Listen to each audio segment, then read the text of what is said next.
Have you ever been in a situation where you're approaching the green, you throw your upshot, and you're 20 feet past the basket? Now all of a sudden you're mad at yourself because you missed the upshot and you miss your comeback putt. Those really hurt. They hurt a lot. In today's episode, we sit down with Robbie C Disc Golf and we learn how we can master our upshots so that we never miss another putt again. Today's episode, he teaches us all the tips and tricks that he has on how you can become a better player when it comes to upshots. We learn so much about Robbie's career, how he got started in disc golf. You won't even believe how long he was playing disc golf before he even found out about the Pro Tour or starting his very successful YouTube channel. Robbie is one of the most successful disc golf YouTubers out there, and we get to talk to him a little bit about the business side of YouTube and disc golf. We talk about his YouTube channel, and we discuss what are some of the best parts about having his YouTube channel and what his goals are moving forward with his brand and his channel. You're going to want to make sure you stay tuned through the end of this podcast to hear why, if you are a player who only throws one brand of discs, you might actually be hurting yourself instead of helping yourself. And if you haven't already, check us out on Patreon, patreon.com/Chain Clankers. We've got a ton of cool perks going on over there, so make sure you get your eyes on that. We'd love to hear any feedback you have on it. If there's something more you want to see in it, hey, let us know. Maybe we'll make it happen. Link in the description below. Again, that is patreon.com/Chain Clankers. Keep leaving those ratings and reviews on Spotify and Apple Podcasts. We highly appreciate you guys doing that. Subscribe to us or follow us wherever you're listening to this podcast from. We've got new episodes every Monday, new YouTube videos every single Wednesday, so make sure you are subscribing over on YouTube. We're trying to close in on 1,000 subscribers, so every person who does that, we do appreciate you and your help on accomplishing our goals. Without further ado, let's get Robbie C on the mic right now. Hey y'all, my name's Robbie Crawford, and you are listening to the Chain Clankers podcast.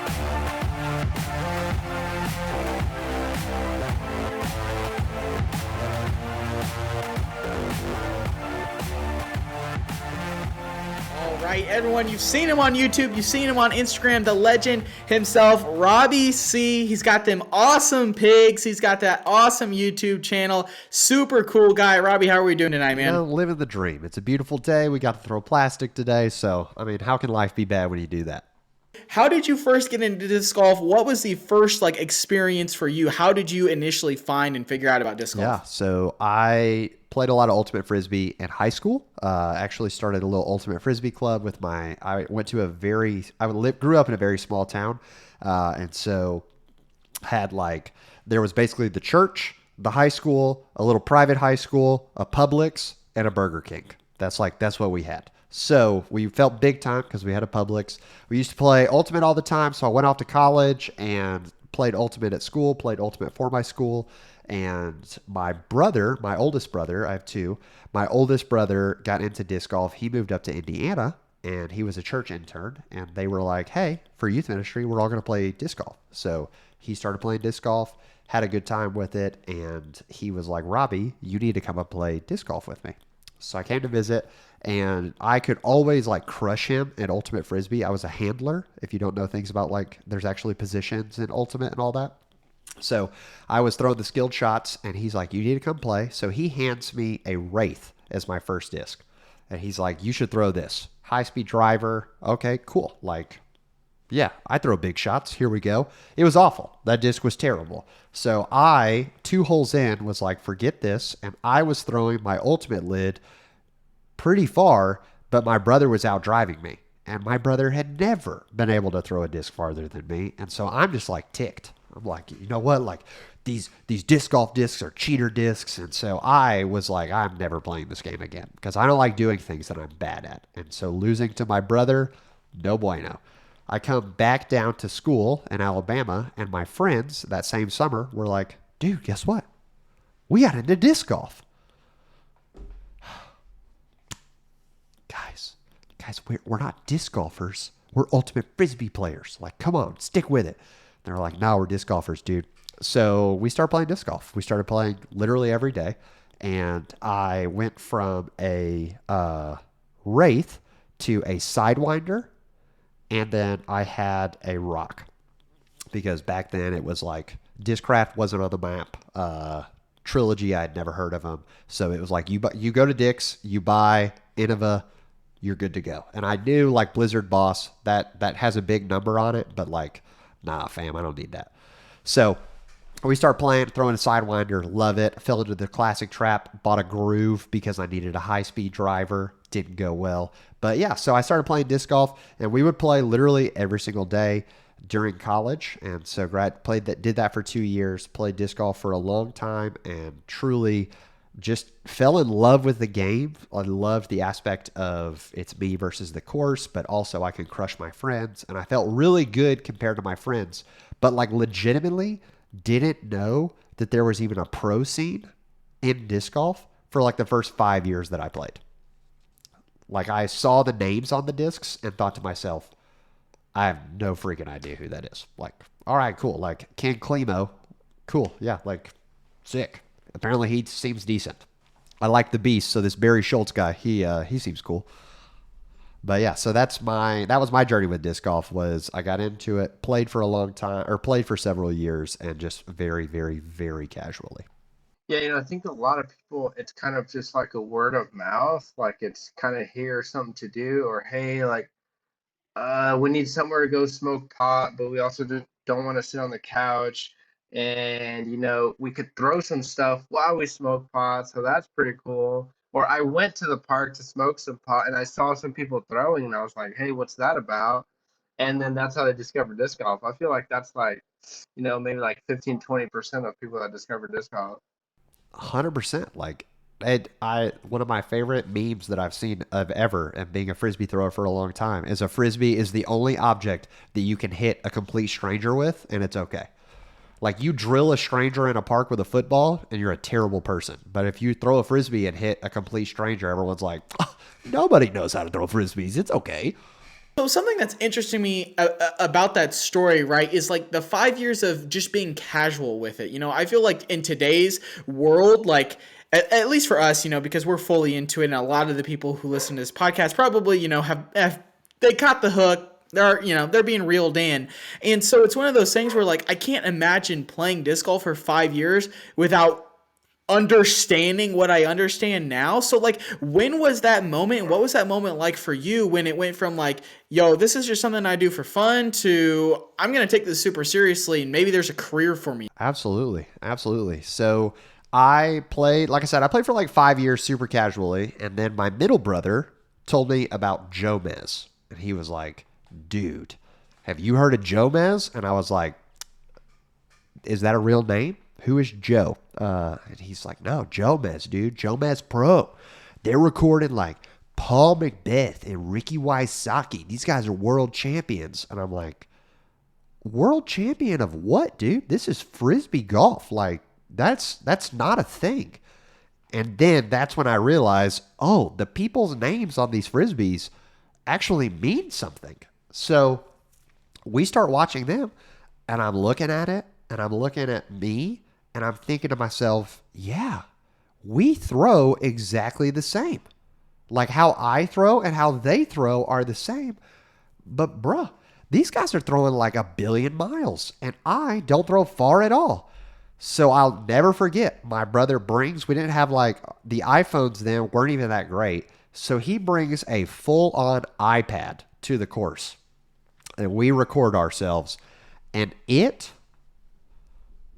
is awful. Like I am doing things with my body. Like I don't even know what this left arm's doing while I'm throwing. Like it's like up here doing things. Like it was wild, but I felt so smooth while I was throwing. And so I started like diving down the road and realizing, wait a minute.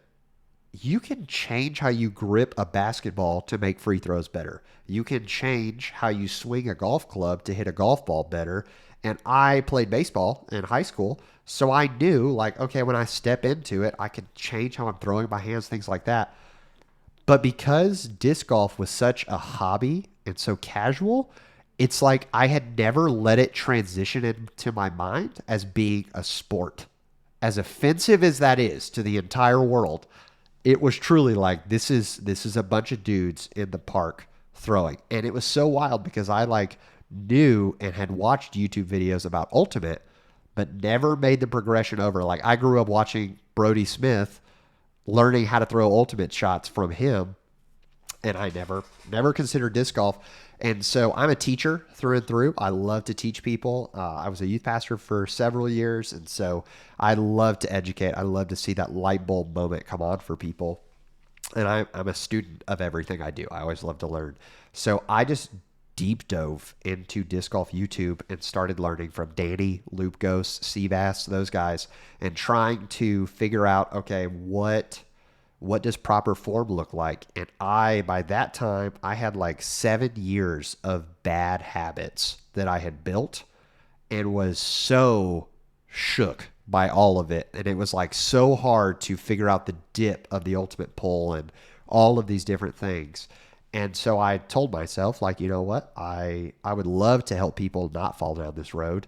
And in 2020, I was heading to Disney World, and I recorded a video of it in the bag. And I said that so many people do these in the bags, but they make no sense to the common man. And I have a degree in philosophy, and I hate when people talk in language that you can't understand. Barriers are not a thing for me. I hate them. So I said, I'm going to make the longest in the bag ever, but I'm going to speak as if I'm teaching 5-year-olds about disc golf in an in the bag. So I start talking about not hyzer when I want to throw a crescent moon to the left. Like I want this shot to go left. All that kind of stuff. Film this in the bag and I post it right before I go to Disney World. We get back from Disney on Thursday, and on Saturday, the world shuts down because of COVID. Don't think anything of it. No big deal. Little did I know that disc golf was about to boom.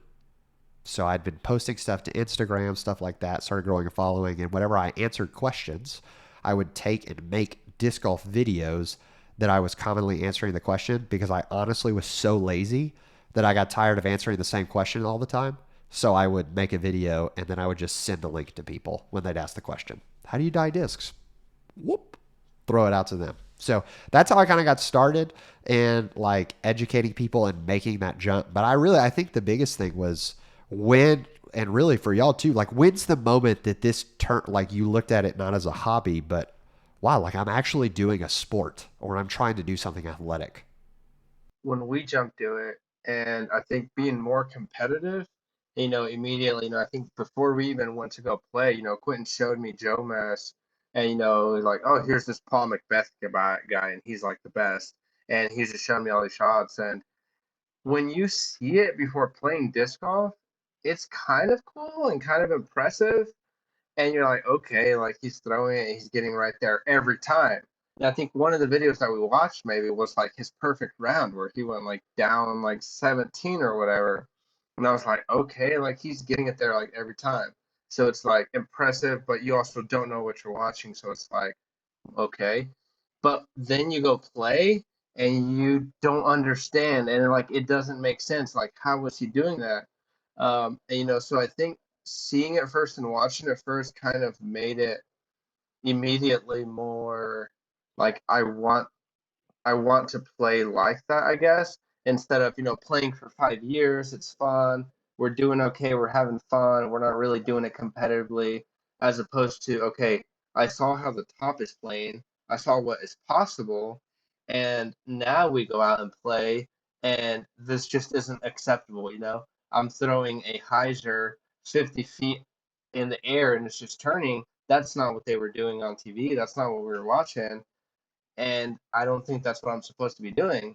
So I think I just went into that learning curve, a lot quicker because I had seen, so maybe, going forward, if you have friends, maybe I would say that you want to get into disc golf or people that you might be interested before taking them out to play, maybe sit them down and be like, hey, let's watch some Joe Mess, let's watch some YouTube videos of people playing and throwing, because then you can kind of get an idea of what it's supposed to look like. Remind them and tell them like, yeah, he's Calvin Heimberg, he's getting a destroyer to hyzer flip and stand up and it go 490 feet. That's not normal. Like, you're not going to be able to do that, but it's something that you can do, if you play for so many years, or if, so then you want to learn the form to be able to do that. You want to be able to learn how does he get it to stand up. And you see them putting, you're like, how are they putting? Because that's a huge thing when you start out. Making just 7-footers. You like doing this wanky, just throwing it at the basket, trying to get it in there. It's really, really rough. It's kind of like that big hyzer throw that everybody does. The putting is just as bad. So I feel like when people can see that, it kind of makes them want to improve and take it more seriously. Because, I definitely for sure times I've taken people out or friends and it's kind of a silly thing they've never heard of. So they kind of try, but they're not too worried about it because they're just throwing discs. But if you introduce them to it at the beginning, they're like, okay, I don't want to look like that. And especially, if you're going out to a course, people that do know how to play, they're going to be able to tell that you're kind of a newbie, which is fine, being new, everyone's going to improve, but it makes people want to try harder and take it more seriously. Yeah, and if I'll add on to that, I'll try to go to a little bit of a different perspective. The first like 3 years, kind of like you, Robbie, maybe a little bit. Like I had kind of played, and the first year that I played, my buddy and I, we went out dang near every single day during the summer, but we never really took that leap into watching a ton of YouTube and trying to get better. We're just out at our course and we're like, it's more like a par 4, not like a par 3 because we suck, and so we're gonna play it like it's a par 4. And and we were like, ooh, we shot +1 today when it really was like +19 or something like that. We were like, yeah, dude, we're so good at this. And then he went to college up in Indiana, and I just kind of like none of our other friends in the friend group really like wanted to play disc golf a whole lot, and so kind of went away. I'd kind of go every now and then of course COVID hit, and literally everything shut down pretty much the week before my 21st birthday. So the fiance was like, well, I guess let's go play disc golf since you've been begging for so long. And so then she got into it because she saw it as a walk, and I was like, sweet, you see it as a walk, I see it as competition, so let's go get this bread. And so did that for a while. Eventually we came down to Wichita where her sister and Horatio live, and I was like, so there's nothing to do and I have 4 discs in my car. Who wants to go play disc golf? And, that's how, Horatio and his wife got into it. And so that's kind of like the initial for us. But then also it was one of those things for when we were playing. I mean, we talked about starting the podcast for, golly, at least 4 months, something like that. And we were like, dude, there's really not a whole lot out of there podcast-wise. Because at the time I was doing a fantasy football podcast also. And I was like, there's nothing out there podcast-wise where I can put it on in my car, go to work, and I can get better at disc golf. There's just nothing like that out there. If you want to learn about the pro scene, sure, yeah, you can do that, but there's no way that I can go and I can, like we're going to talk a little bit later, I can't get better at Upshots by putting on a different podcast that only talks about the pro scene. I can't get better at forehanding like we talked with Avery Jenkins the other day. And so we were like, we're not, I guarantee, I'm going to put $1,000 on it right now. Horatio, you and I will never get to 1,000 rated. And that's okay. That's probably just literally how it's going to be. And I see that you're hurt over there, but I'm being honest, okay? I'm being realistic with my own expectations about myself. And it's one of those things where I'm okay with that. And I understand that not everybody is Calvin Heiberg. Not everybody is Paul McBeth. There are so many more people who are playing in rec than they are playing in MPO. So how can we all collectively get a little bit better? And I think you do a great job of doing that as well in teaching people how you can get better at this sport, how you don't just always have to suck. Today I took out all of my coworkers, like 10 of us or so, and I mean, this is literally my fiance was like, you're dreaming, this is not real. But I literally convinced my boss to let us go for a team outing to go play disc golf and drink beer. And it was so much fun. I had a blast, and I think everyone else had a blast also. And a couple of them were like, "Oh wow, I took a quadruple bogey on this 300-foot hole. Like I suck at this." I was like, "No, dog. Like that's just how it is when you get started. We all have to start from somewhere." And so I do like the story overall. I like how going from casual, getting a little bit more serious about it, learning and being vulnerable. We talked with Cody Deal a long time ago, and I continue to bring this up, being vulnerable and being able to look at yourself and be like, I suck at backhands. Let's work on it and let's get better, instead of just choosing to do the same thing over and over again. So I want to talk about expectations with doing that. How did you ever set expectations for yourself? How were you able to track that you actually were getting better at what you wanted to be getting better at? Yeah, absolutely. So I'm a firm believer in clear expectations, lay them out. I made a video about this recently, but I think that as a society, we run away from setting expectations because we don't want to be disappointed. And what if I set this expectation and I come up short? Like, then learn. That's okay. We're allowed to fail in life. But for me, we had a couple courses in town. We have one track that is park style golf, pretty open. The hardest part about the course is that there's sidewalks running all throughout it that kind of like dip in like this. So if you get in the sidewalk, it like ice hockey or like air hockey pucks the whole way down the sidewalk and never gets out. So as soon as you start falling in, you're like, oh, that's OB. Bummer. But we also have a track that is one of my favorites that I've ever played, and it's pure woods, pure elevation change. Absolutely love it. And so for me, my expectations were, all right, I've played this course multiple times. What am I shooting here? And am I getting better? And not only are the scores better, but did I feel like I achieved that same score easier? Like, was I less shocked that I got that score and seeing those improvements overall?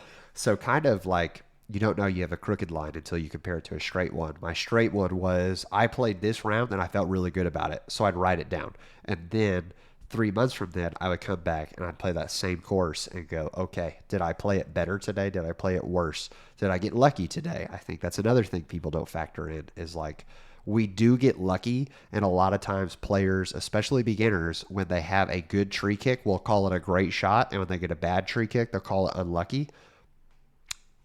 You aren't allowed to take the good luck and not take the bad luck as well. You aren't that good. Like, lean into it. It's fine. It's fine. But I scored better today, but also, wow, that disc popped up and rolled towards the basket 100 feet.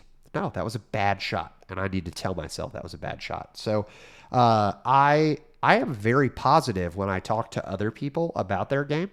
I am inside right here very negative when it comes to my game, and so I try to kind of live in a realistic expectation and truly set those boundaries over and over again. So that's kind of how I measured. And then I also, GT Hancock, played with him recently. He's a Prodigy Pro. And GT, I said, like, are you a forehand guy, a backhand guy? And he said he's a Swiss Army guy. He likes to have every shot available that is needed for every course. And so I kind of leaned into that, and I think it's a really good way to put it.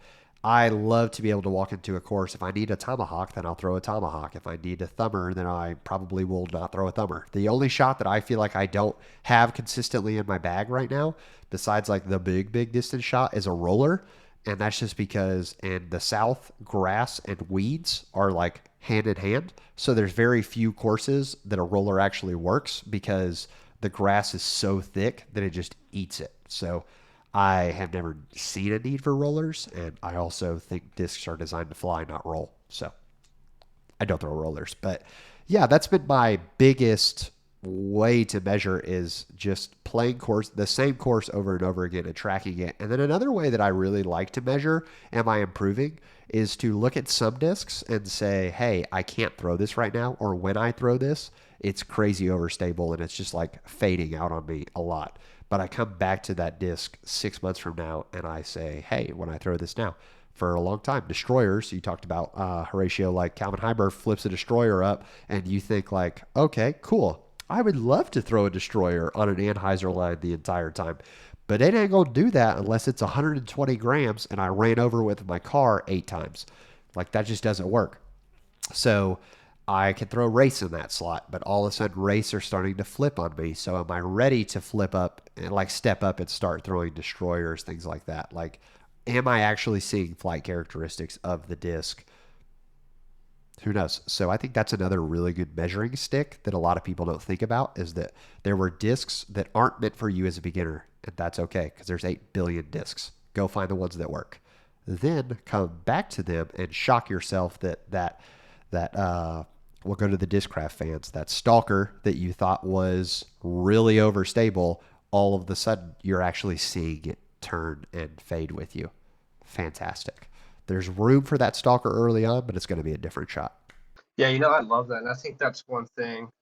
I get companies and businesses need to make money and get the bag, but I think that's one thing that's really ruined, especially the amateur side, is just how many discs come out constantly, and players are just wanting to buy new discs, and especially this off season, like everybody was super hyped about players going to different companies and getting different tour series discs and all that. So it's like all these new discs that came to the market, and people want to support their favorite pro and they want to get these discs, and so they get all these new discs and they don't give it enough time. They don't even break those discs in. They don't beat them in. They buy them, and then they have them for a couple months, and another disc comes out, and there's only so many spots in your bag.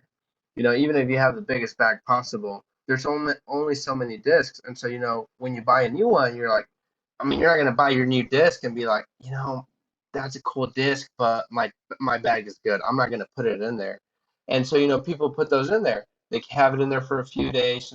Never gets beat in, never gets you know to the point where they're throwing it like you're talking about, getting that flight, and then boom. And now that somebody wins a tournament, oh, we're putting another signature disc out, to celebrate. Another disc comes out, people buy more discs, and they never ever learn to fly those discs because they're constantly, and I think that really, really hurts, especially the M side. Pros, they're gonna stick to their discs. You're not gonna see Ricky Wysocki like, oh, Chris Dickerson just put out a new Buzz, I gotta buy that.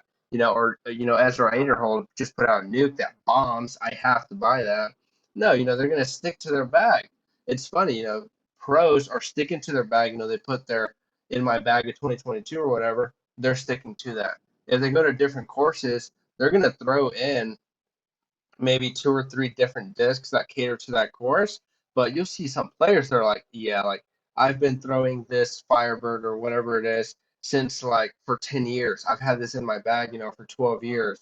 You'll see players, throw something in the pond. They're like, hey, I lost this today. If someone could get it back to me, that'd be great. I'd pay you money because it's been in my bag for 12 years. It's like perfectly beat in.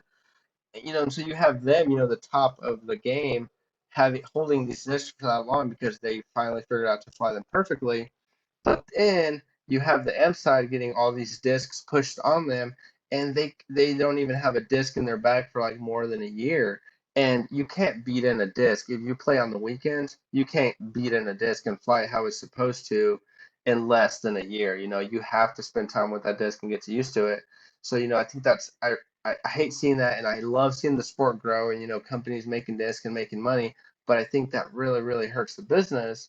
Um, Trying to get back, to to the tangent I just went off of. But and so, how can you continue to support pros, buy discs, get those cool new discs, but continue to improve your game? Is there anything you have on that? Yeah, I think that's a great question.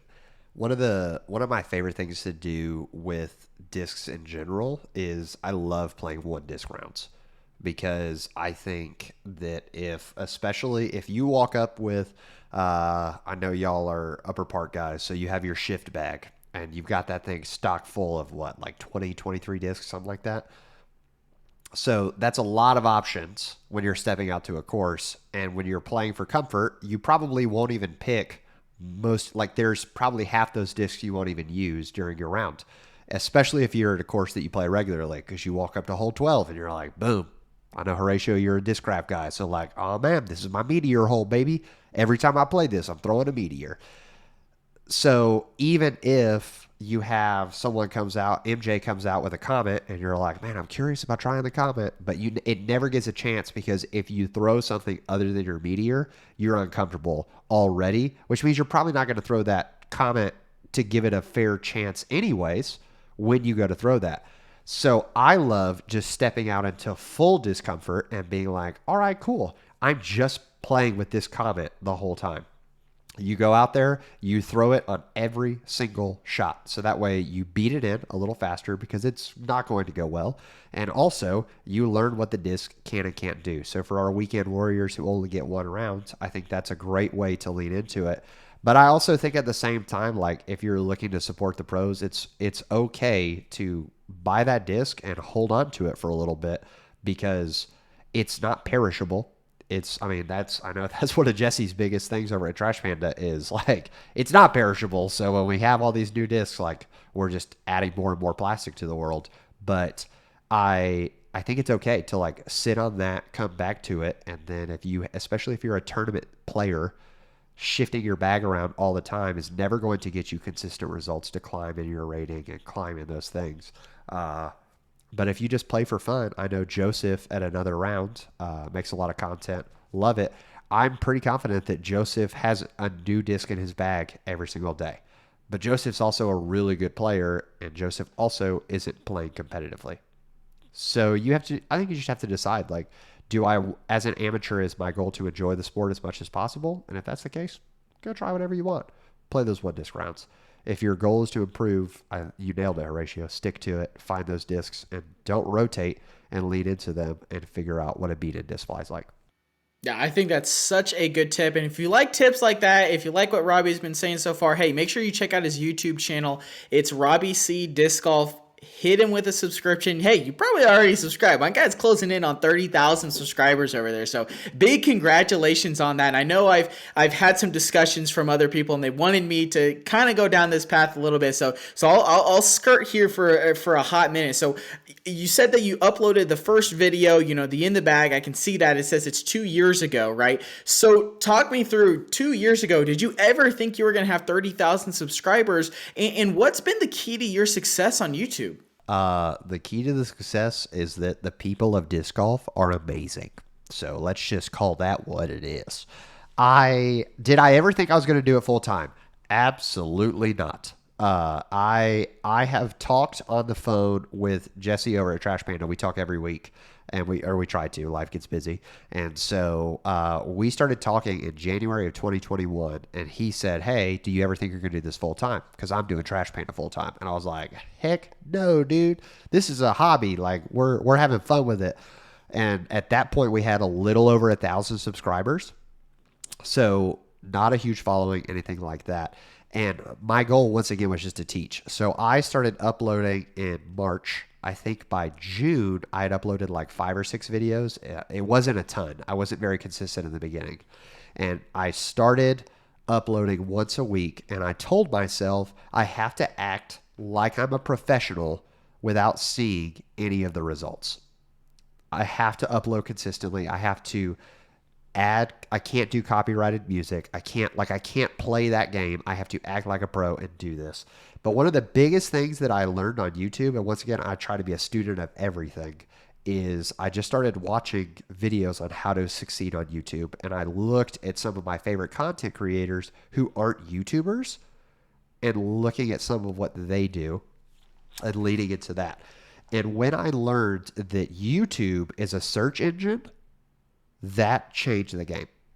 Because what I started doing was I thought to myself, what are common questions that I'm getting asked a lot? Because as I was growing on Instagram, until I reached 3,000 subscribers, if you followed me on YouTube or if you followed me on Instagram, you got a personal message from me welcoming you to the channel, welcoming you to the account. And it was like straight up, I spent most of my free time. My wife would be watching TV. I would be sitting next to her, and I was just answering messages. So over and over again, that's what I did. I tried to connect with people, and when I got questions a lot, if I got asked the question 10 times, it went into a bank. That was a future video. And so when I viewed YouTube as, okay, cool, this is a search engine, you had to think there's 3 ways to get your video viewed. You have to have a title that people want to search. You have to have the other way that your video gets searched is the words that are in your thumbnail. So that's another way. And then the third way is if it's in your description. That's another way. So YouTube takes those 3 things and pulls them together. And that's how when you type in, how do I throw far?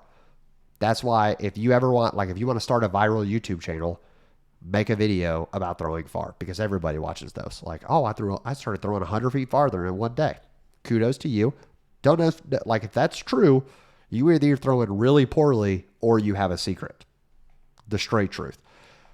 So try to hook people in. And I think where people feel bad about YouTube, and I think like as content creators in the podcasting, and you guys are uploading every Wednesday, make sure you go check it out.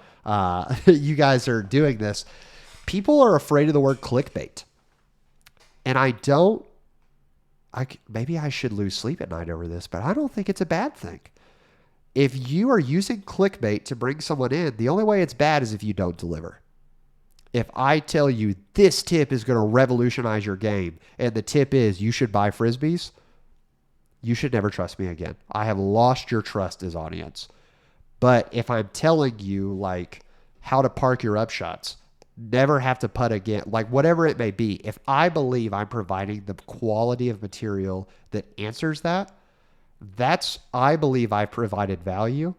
You can disagree, but I don't believe it's clickbait. All I wanted to do is get you to click on the video because I believe that you spending 8 minutes to watch this video is worth it for your time. Okay, so you do those things, you get people to come, you do clickbait, you deliver. There's a lot more YouTubers now, just with it's not a niche anymore, especially for disc golf. Everyone's a YouTuber. Every pro, I would say like 80% of the pros are YouTubers, and they're trying to be, and then, maybe 5% of them are successful YouTubers. And then so on top of that, now you have fans and everyone else, being YouTubers. How do you set yourself apart? You can say, be yourself, be original, put stuff out that speaks to yourself. Um, what do you do, to set yourself apart? Because you can't do, you know, every week those how do you throw far videos. Eventually, you're going to be throwing 700 feet and you're going to run out of 100-foot a day videos. So what do you do, to set yourself apart and continue to bring people in? Yeah. Well, if I'm ever throwing 700 feet, Horatio, I'm going to credit you in this podcast right now. The Chain Clankers bump, I believe y'all called it, with when you were hanging out with Chandler, the old Chainable. So if that's the bump, if I start throwing 700 feet tomorrow, literally you guys just start charging to bring people on your podcast because that's incredible. I would say the biggest thing is you have to be intentional with every single video. I believe that a lot of people are trying to cash in on the audience of YouTube. So what they are thinking, and it's the same thing, I know we're going to talk about this in hot takes, but I believe sponsorships in general, people are viewing disc golf as a cash cow. And I want to dive in on some of that. But people can sense the fakeness in you. So if you are a faker and you aren't genuine, then people know it. Like 100%. If you never show a video of you missing putts, people don't believe it and they don't connect with it because we all miss putts. Paul Macbeth misses putts. And Paul Macbeth is the GOAT. Let's call it what it is. So that's like you have to be genuine and you have to connect with people. I really don't like the video that I put out today because I feel like it's like super moany and complaining. But people are commenting and saying like, hey, we appreciate the genuine side of it because your boy took an 11 on a par 4 at Music City Open. A double ace. I took a double ace on a hole. That is wild. But trying to share that story shows people that, hey, yes, I do believe I can coach you and make you a better player, but I'm trying to learn myself. And as we do this together, it's connecting with people and giving them those hooks. I think pros, the ones who are making it, are being intentional about what they want to do. Like they are thinking, this is something I would want to watch, so bang. The pros that aren't making it are saying to themselves, I'm so-and-so. So because of that, people just want to watch my stuff because I'm hot stuff. Like, no one is that good. There are very few people that are that great that we will watch them regardless. Simon Lizotte, probably one of those people. But even Simon, love the guy to death. When he makes certain Vlogmas videos, the diehards push through.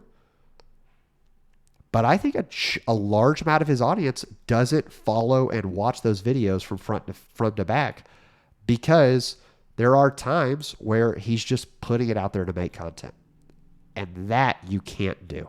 If you're going to make a video, you have to be intentional about it. We cannot just feed the machine over and over again because, like you said, Horatio, there are so many people making content. If you aren't intentional in putting quality out there, straight up, I'm going to call it here. You're being rude to the disc golf community if you're not putting out quality content. No apologies needed. I mean, it's straight facts. There's so many people out there who do put out those YouTube videos or podcasts or things like that where, maybe they have the name and it's cool because they have the name. They're going to get whatever. They don't have to be consistent. They don't have to put out good content because they will have a baseline. At some point, it's just, is that baseline profitable enough for them? And it's one of those things where I really think that, hopefully we're doing it. We try to put something out intentionally every single week, whether it's on Instagram, YouTube, or Apple Podcasts, Spotify, whatever you're listening to this on right now, that it is intentional. It is helping your game. All of those things. And honestly, I remember when we connected on the Team Disc Discord initially, and you were kind of talking about that little thing, messaging everyone that follows you on Instagram. And I was like, dude, this dude is so smart. Why have I not been doing that? And literally since doing that, I've been able to connect with so many more people and understand their faults. And then it just allows you to be even more intentional. So like, props to you, dude. Like, honestly, like I know I look up to you because you've done a whole lot in the community and just, like you said earlier, a fantastic teacher and allow others to be able to learn from you, your mistakes, and your goodness, all those different kinds of things. So big props to you on that. But it does kind of lead me to, and I'm an accountant by trade, I guess. And so it kind of leads me to wanting to talk a little bit about the balance sheet. And, this is something that, you've got 30,000 subscribers. You're doing great on Instagram. Also, is this something you're able to do full time? Is that a reality for other people? And, what are you looking to get more out of your brand and your product? Yeah. So I worked for a publishing company that writes curriculum for churches. I worked for them and I traveled around training youth pastors on how to do their job. I did that till from 2019 through 2021.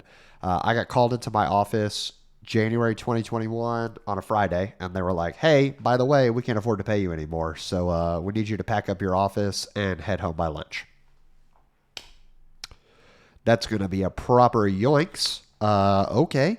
So like I said, we had just over 1,000 subscribers around that point. I just started talking to Jesse and literally told him, I will never do this full time. So we go to family Christmas that same weekend, call my parents, and I'm like, hey, my wife and I are going to be there early because I don't have to work till 5 today because I don't have a job anymore. Yeet. Like, here we go. And when I find myself uncomfortable, I just make a lot of jokes. So, classic deflection. We head there, and my parents, every gift that I got for Christmas that year was, I have my Birdie R logo that my parents had bought me. Like, they paid someone to design that logo for me. And then I got shirts and stuff with it. And then they handed me a plaque of a website that's still not live, RobbieCDiscGolf.com. Like, that was it. So when we drove home from Atlanta, my wife and I were like, what if we just went for it? Unemployment exists for a reason. What if we did unemployment and let that balance us for a little bit? And I truly acted like a professional and dove in after it. So we did that for 2 months. And by the end of March, I had 6,000 subscribers, which was wild. I filmed a video on Friday to celebrate reaching 5,000 subscribers. And by Tuesday, I had 6,000. Like, it was wild watching that happen. And so because of that, I have been full-time doing YouTube since January 15th, 2021. And because of that, I think that's a very large reason why I'm able to grow the audience that I can. I think it's a very real reason why we have almost 30,000 subscribers. But I also, I don't take it for granted, truly, that I get to wake up every day and try to connect with people and help them enjoy this game a little bit more. And so, do my wife and I make $1 billion, and do we make Simon money off of our YouTube videos? No, absolutely not. But also when you're a youth pastor, like you don't make any money anyways, basically. So like it really wasn't that hard to replace that income being straight. So like we already operated at a low level, and it's been great to kind of lean into that. But I think like the other beauty is we get to help people fall in love with the game. I would love to see and build a program of coaches that when you go to do a lesson with someone, you know, I have a certified coach in this. I would love to create an academy for disc golf YouTubers who want to do this. I think something that I mention him a lot because Jesse is truly like my best disc golf friend. We believe that we are paving the way for content creators in the disc golf space. So it is my job to negotiate with manufacturers, retailers, and things like that, and to know my value and make sure that they don't take advantage of y'all as content creators. That they don't approach you and be like, hey, Chain Clankers, you guys want 10 free discs and you can call yourself Innova sponsored? And you guys are like, whoa, I want to be Innova sponsored. Heck yeah, let's go for it. They're robbing you when that happens, like robbing you. So my job is to, unfortunately, be mean sometimes and say no to certain opportunities because I have to fight not just for me, but I truly believe I'm fighting for everyone coming behind me. I'm fighting for the 15-year-old that's watching and listening to this right now and wants to get into disc golf one day, but knows they're never going to be 1,000 rated. I believe there's a spot for them in the sport. And so that is why I do what I do every day.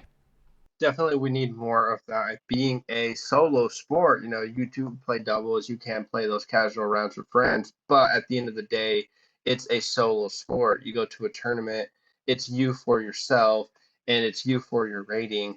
And so unfortunately, you do get a lot of that selfishness and a lot of people, looking out for themselves. So what you're doing, and I think we need a lot more of that, of people helping others. How many people do I need on my shirt at tournaments, so that I can become to that level? I don't think that that's the way it should be. It should be, I need to improve, I need to grow, I need to enjoy it and get to that point, because, when a lot of the pros that we're seeing now, like Paul Macbeth, Greg Barsby, a lot of when they were coming up, there wasn't that money. There wasn't, all those sponsors. They were just doing it because they loved it and for the grind. But now, there's just so much stuff floating around. I mean, you see kids sponsored by 3 different companies because those companies are trying to get their name on there. If you're willing and able, since I said it earlier in the episode, we were going to talk a little bit about Upshots. Let's spend just a couple of minutes on Upshots. I know once we get talking business and stuff, I can go literally all night, but let's transition just a little bit to Upshots, then we'll go to hot takes. So when you're thinking of an Upshot, right, Robbie? So like, what is going through your head? Talk me through an Upshot. If you're sitting at like, I think a tough range for myself is like 125, because that's one where I still have to put some power on the disc to get it there. I can't just barely float it and it's going to be right next to the basket. How are you able to put a little hot sauce on the disc, but able to keep it close? Like what's your routine for Upshots? How have you made Upshots such a strong part of your game? Yeah, so the first tip to Upshots is have a great disc, right? Like if you have a great disc, Upshots become a lot easier. I think Upshots require 2 types of discs. You need a really overstable disc, and you need a really understable disc that you can throw really straight. So like for me personally, I have, surprisingly, it's called a Pig. I love the Pig. Big fan, obviously. Not for sale, the shirt or the Pig. But I love my Pigs. I throw Pigs a lot. Super overstable, super reliable. My other shot that I throw is, just through those sweet tarts, is a Pole Kitty. Love the Polecat. Big fan of the Polecat. When I got team stamped Polecats, the person at the ordering thing was like, did you make a mistake? And I said, no, I actually meant to order Polecats. Yep, that's a thing. So I love both of them. And what I do to practice Upshots is I always believe in starting at the basket and working backwards. So if you feel comfortable, you have to talk about, I call it your comfort circle. You're putting, where do you feel like you can make 85 to 90% of your putts? That's your comfort circle. So most people are like, oh yeah, 20 feet. And I always laugh because that's the number that everybody gives is 20 feet. And I say, cool. And I set them up at 20 feet right there. And I say, I need you to make 9 putts right now. And they're like, oh. And then they miss like 6 of them. And they're like, well, that was a lot of pressure, dude. You put me on the line. And I'm like, Welcome to the point of the comfort circle, bro. Like, that's why you're putting from there. So I tell you, find your comfort circle. Don't be ashamed of your comfort circle. It's okay, because the more you lean into it, and the more you practice that, whoop, whoop, whoop, whoop, it grows. And when that grows, that's your aiming point for your upshots. So many people, when they're throwing upshots, throw at the basket. I don't give a rip about the basket. I care about landing in my comfort circle. So if your comfort circle is 10 feet, which is totally understandable, and for someone who's like 5'5", you're like 10 feet, you only have to make the disc travel 8 feet through the air after you toss it. That's simple. So you practice that. But if your comfort circle is 10 feet, you have a 20-foot wide circle all the way around the basket that you can aim to. So if you try to throw it to the basket, that's a much smaller area to land. But if I throw my upshot wide left and I on a forehand, and it for right-handed players, sorry, to my lefties, you're the ones in your right minds. I throw it on a forehand, it hits, and it skids in to that 10-foot mark. I had so much real estate that I could land on, and it slid into that comfort circle. Best part, can you make a 12-foot putt? Sure, absolutely. Can you make 15-foot putts? Sometimes, right? Horatio's like, no. Horatio's 6 feet and in, bang. So he's got to, and don't be ashamed of that, right? Like, don't be ashamed of that comfort circle. So you're aiming for those over and over again. My favorite drill, and what I do literally once a month, is I'm a pig farmer. So I have an obscene amount of pigs, like obscene amount. This is why no one in the Birmingham area can buy pigs, because I literally buy all of them. Sorry, not sorry. So when I go to a field and I throw literally 100 pig upshots with my forehand and 100 backhand from 100 feet. I throw them, and if that was too far, I throw them from 50 feet. And I make my comfort circle around the basket and I shrink it by 3 feet. So now I have this area around the basket and I throw 100 from there, 100 backhand, 100 forehand. Then I move 50 feet back and I do 100, 100. I do that. So I am throwing literally 1,000 shots. I have 5 different distances I set them for. I'm throwing 1,000 shots. Why that's helpful? People love the Bushnell rangefinders. People love rangefinders in general. If you don't know how far you throw your discs, a rangefinder means literally nothing to you. But because I've thrown thousands upon thousands of upshots with a pig, if I'm at 125 feet, I know from muscle memory what that feels like. That's a no step, flick of the wrist. Like, that's that upshot. So when I Bushnell it, I now have confidence because I put the time in. People focus on putting reps over and over again. Your putting reps grows that comfort circle, but upshots are the one thing, the one throw that you can practice over and over and over again, because 9 times out of 10 as you approach the green, it's either open, it's straight, like you can practice that distance over and over again. Tee shots are always going to be different. Like, you can practice backhand hyzers on wide open courses, things like that. But if you get the reps in on that upshot over and over again, fantastic. The other little tip that I'll give you is, when I say comebacker, as a quick question, how would both of you define a comebacker? For me, it's when I miss too far, like it's gone past the basket, so now I have to come back. But there's also the, you just miss, and so now it's your next putt. Okay. Yeah, I would say probably for like a par, and you miss and now you go long, so you have a comebacker to save. Or for birdie, you miss it and you need a comebacker to save for your par. Okay. Love it. And I totally baited you into this trap. Your payment's coming later.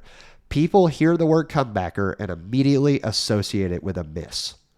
Because if we go past the basket, we tell ourselves, I have done something wrong. I have played too much disc golf. I have thrown too far for this hole. But sometimes there's more room on the backside of the green. When you're throwing an upshot, if we're just trying to slide up to the front of the basket, that is not always the easiest shot to execute on an upshot. If I throw my shot, and as a beginner, I'm not great at accuracy anyways, rather than teaching myself to land in front of the basket, there's no difference, unless there's OB behind it, there's no difference between a 10-foot putt in front of the basket and a 10-foot putt behind the basket. So if I plan on throwing my upshot past the basket, I give it a chance to go in the basket. No putt has ever landed 20 feet short of the basket and gone in, unless you're Chandler Fry, once again. 2, if I go past the basket and I stop telling myself I've missed coming back, like going past it, there is no comebacker there. I just have a putt for the backside. I didn't miss my initial putt. I mean, maybe you did, but like I can't view it that way. I have a putt from the backside. So I think when we eliminate the idea of comebackers, upshots become way easier because we play so much more confident, because no one feels confident making comebackers because you've told yourself, I missed. So it's not a miss. It's a putt for the backside.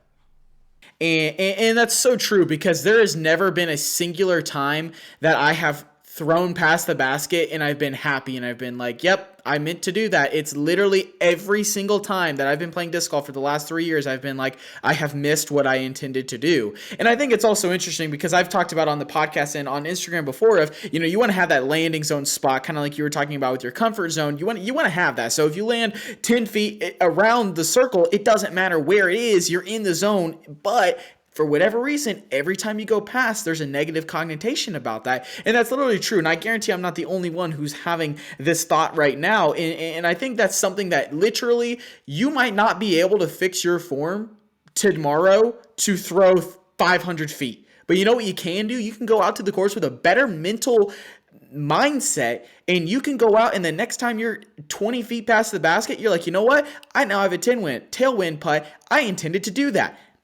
Good for me. This is what I wanted. I didn't want that 20-foot headwind putt in the first place. So, I think that's literally something that every single person right now can take away from this episode and can go do. And if you're still with us on YouTube, you better drop a like button right now, because that was some flame. And speaking of flame, Robbie, let's get into that hot take. What do you got for us this week? I love making enemies. It's so fun. I believe my disc golf hot take is that for 99% of players who are pursuing sponsorships by manufacturers, it is actually worse for their game overall for them to get sponsored by that company. So where I say this is that, first off, so many people want to be sponsored by X company. Big heavy hitters. If you play any tournament in the rec division, I can, without confidence, I'd bet my firstborn child on this, and they aren't even alive yet. You will find a player on your card who throws all Discraft. Like, straight up, that person will throw all Discraft. They're in every single crowd. Horatio, you may be that guy. It's okay if you are. Yeah, bro, that's definitely you. But there's outside of your putter, that is 1,000% you. And that's fine. That's fine. Discraft's about like 40% of my bag. So, and that's great. That's great. No worries. No worries. Trust me, bro. Trust me. I get it. I meet them from all shapes and fashions. I've seen those players, yeah. Yeah. So, without fail, I bet my firstborn child, every rec card has a Discraft only player on it. Why? Paul Macbeth, Chris Dickerson, Paige Pierce. Fine with it. I'm fine with it. But it exists. So, when Discraft's looking at you, you add no value to them, because you have already given them all of your value. You already are a full advertisement, walking advertisement for them. So why would they sponsor you? Because what more are you going to do?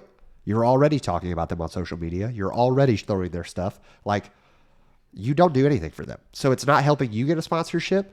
It's bringing your expectations higher that one day you will get sponsored. And it's probably never going to happen because you've already fallen into their trap. If you're a loyalist and you like their stuff, great, go for it. Lean into it. All for that. But don't do it because you tell me you're trying to get sponsored. Bad idea. Bad route. Second, no company has the best disc in every category. No company has a complete lineup that offers every player every shot.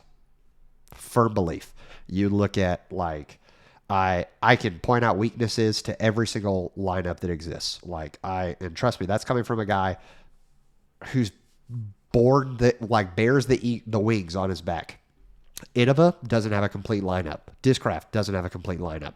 They have a lot of options, but for me, it doesn't fit my game. So if you are a player trying to play your best golf and you believe I have to be 1,000 rated to do this and yada, yada, yada, and you're throwing all that plastic, they're when you are sponsored, unless you are Paul Macbeth, Ricky Wysocki, Paige Pierce, James Conrad, who gets to build their own lineup of discs to fit their game, that's why they're doing it. Like, because they need to find the disc that fit for them. So if you get sponsored, you will not have a complete lineup. And by just trying to get sponsored, you are not going to have all of the shots that you need to throw the best shots possible, and therefore you won't play as well. So to that, I would ask, we have Drew Gibson who plays open bag and he won Las Vegas and he's a contender. And then you have Eric Oakley who's an open bag and he is, he's up there in tournaments, but he hasn't won anything. So, the pros, at the top level, are we talking about, just pros in generals or like the top pros? Because, the pros that are winning every single weekend, they are sponsored by a company. Not all of them get to make their own discs. So what would you, for that, what would you argue?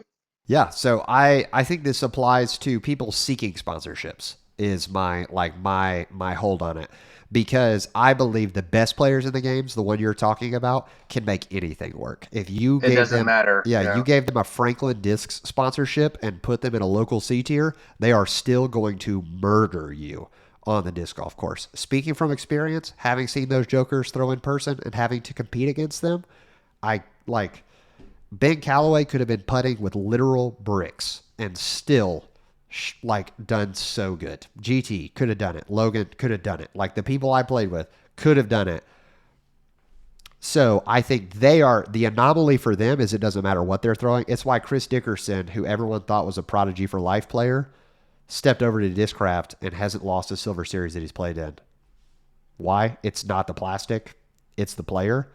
And I believe that 99% of people seeking sponsorships are not a good enough player to be able to do that. Makes sense at the end of the day. And, especially if you're talking about those who are not at the, top, your MPO guys and gals, FPO, it makes sense. And I think a lot of the folk here in Kansas that we see, you'll have the Discraft folk, but you'll have the all trilogy or all dynamic or something like that, which no disrespect to that, throw what you want. But I almost find myself, being pretty content with my mostly open bag, mostly, maybe I'll stick to 2 or 3 different companies for if I'm getting crazy, but it'll be like one disc or something like that. And I never really thought about it before, but I do think you hit the nail on the head. If you're throwing all trilogy, why is trilogy going to sponsor you? They got you. You have fallen into the trap like you had us in the trap earlier. Like there's no reason for them to give you anything. You're going to give them your business by yourself. So you don't provide any value. And at the end of the day, everything is about value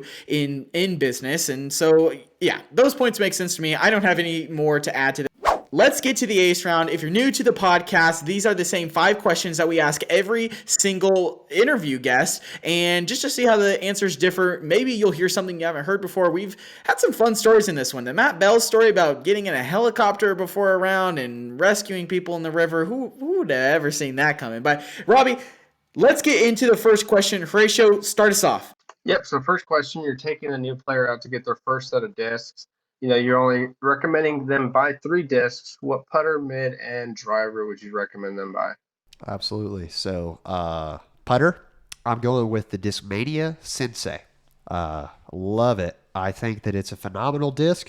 They're readily available. They're super cheap. That Chinese plastic is like super affordable. And it is a great throwing putter in the premium plastic. And it's a great putting putter in the normal plastic. And I'm all about bagging as few molds as possible. So if they get this putting putter and they fall in love with it, go buy them a active premium. Bada boom, bada bing. They're throwing 800 feet. Easy. That's what the Sensei does. It just flies. Option or mid-range, I'm going to give them a Dynamic Discs Bounty. Bounty is an understable mid-range, but it's like surprisingly neutral. I think compares to a Meteor. I wouldn't compare it to a Mako. I think a Mako is a little more stable than the Bounty. It is a phenomenal flyer. It is for like when they can kind of grow into that disc. So it's going to be a straight to overstable flyer for them at the start, going that left line on the righties. And so it's great, but they're going to grow into it and see it's not super flippy like some people would recommend, but it also it's a great grow into disc.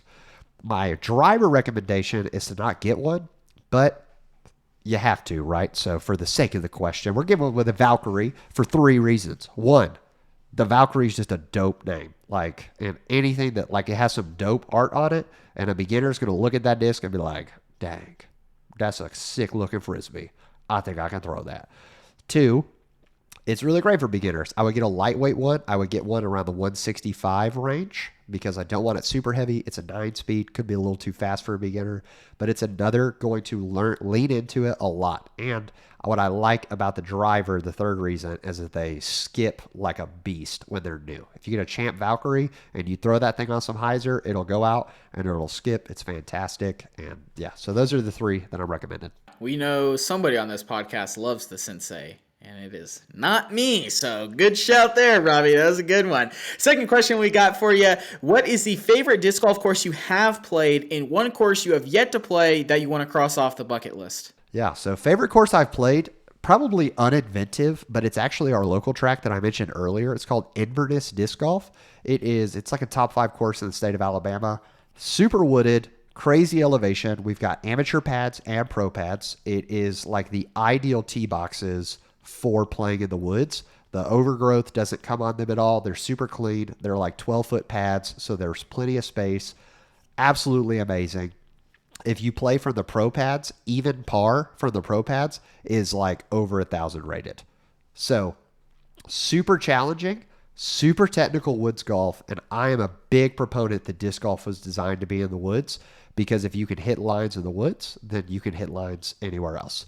So firm believer in that. And it also requires some like 450-foot shots in the woods. So very technical, very fun, but also scoreable. One course the top course on my list is actually Lake Eureka in Illinois. It's where Ledgestone happens at. That Eureka Lake, it's the first shot you can probably think of if you watch Ledgestone coverage is that like big ripper over the lake with the huge hill on the backside. Guys, like the beautiful part about creating disc golf content is that I get a lot of plastic sent to me and I don't have to pay for it, which makes throwing discs over water a little less scary.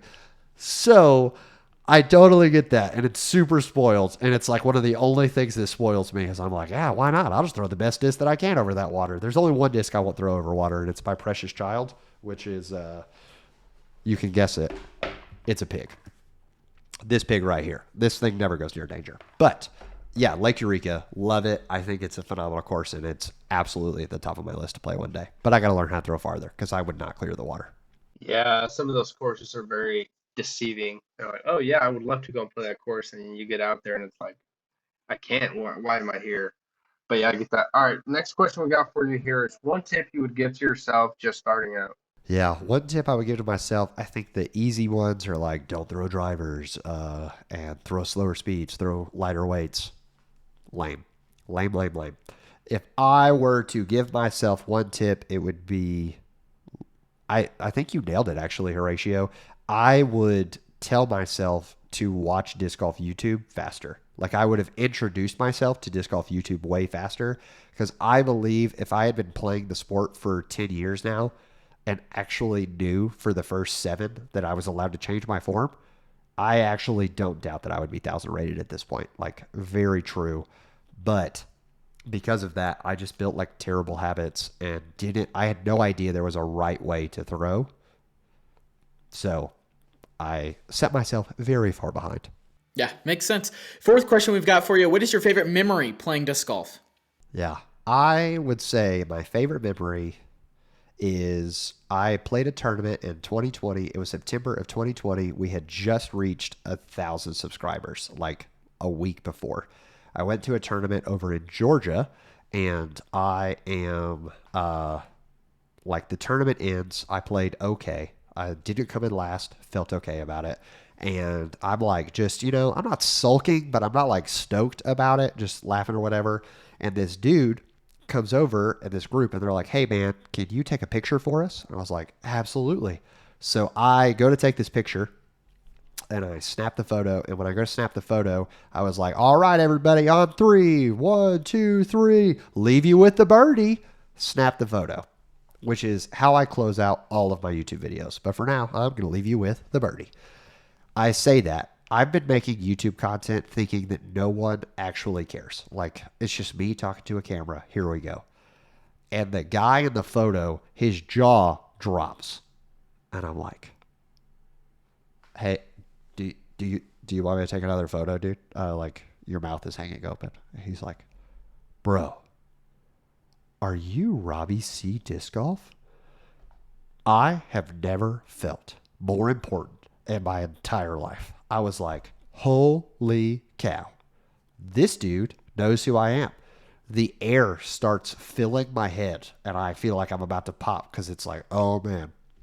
And then it immediately deflates because he walks up and says something about my hairline because I'm a big receding hairline. He's like, yeah, dude, you're that guy who films the videos like with the receding hairline. And I was like, Yep. That's a thing.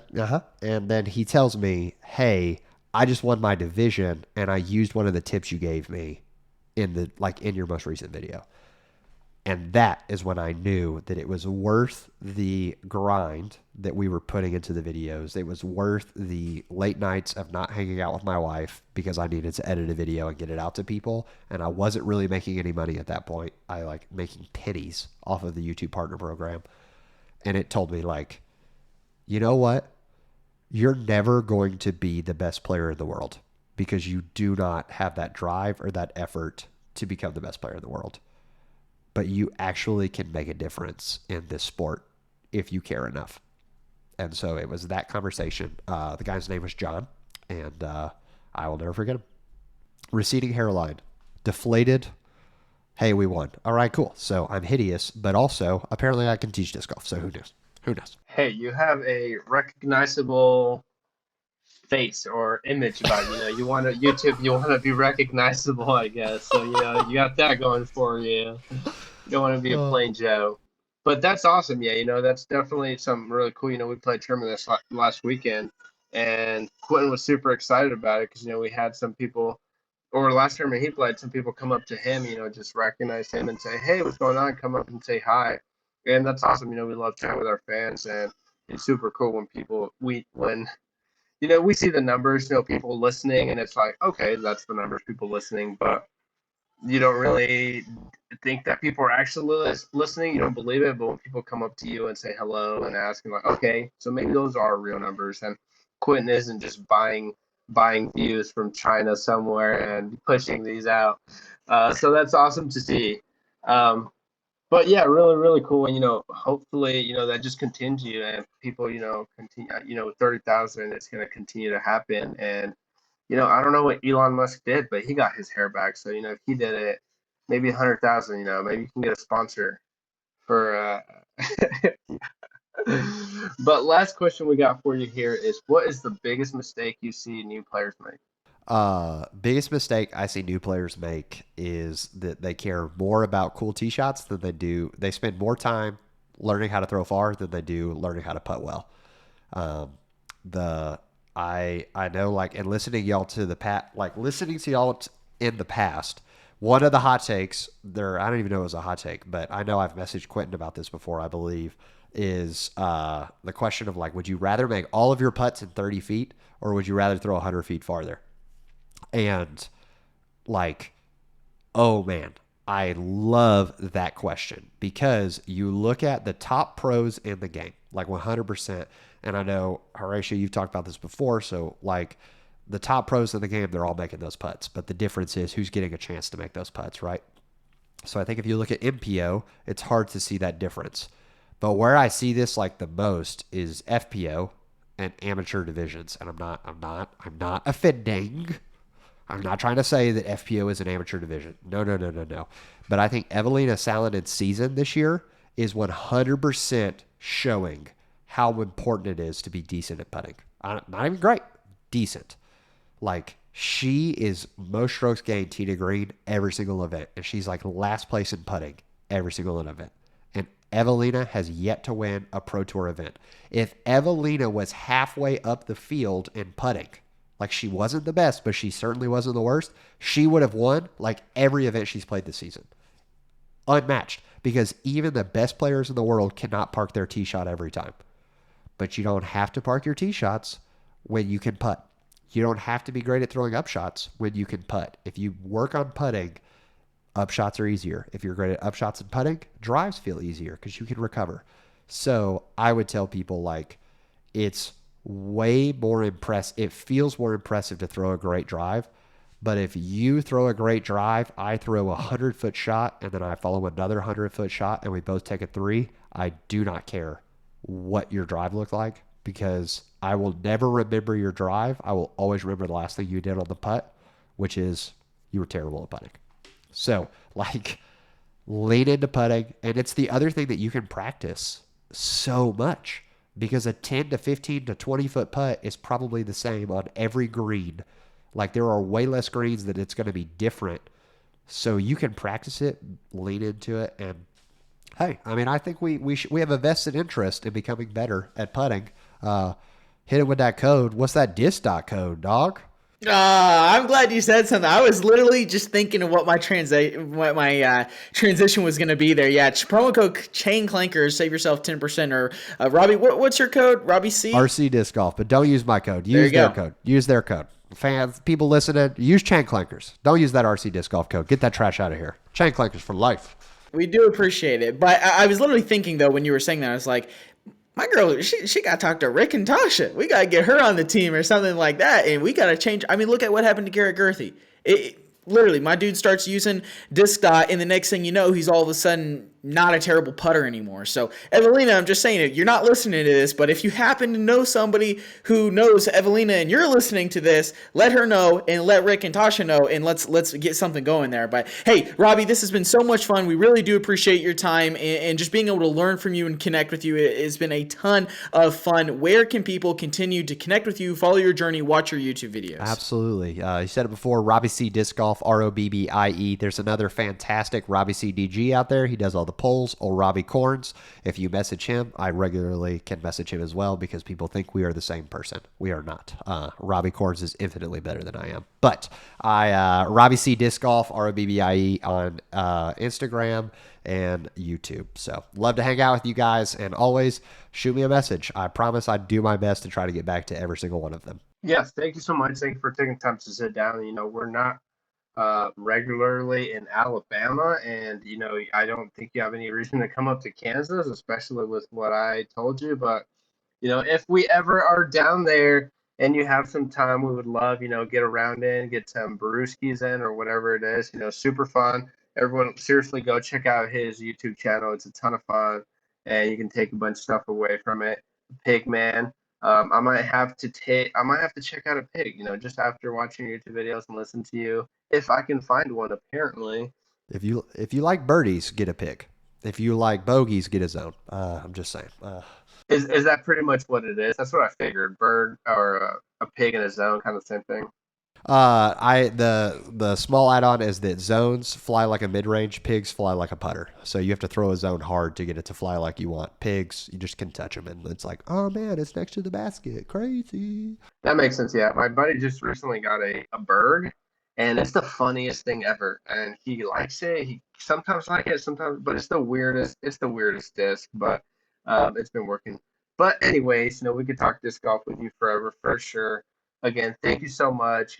Best of luck to you in the channel. Can't wait to see more. Hopefully you break through the next big barrier, 50K, and then see what comes after that. Definitely will be taking some notes. Pumping that YouTube game. But thanks so much, and we'll talk to you soon. Absolutely. Thank you guys for having me on. If I can do anything to help in the future, let me know. That's what we're here for.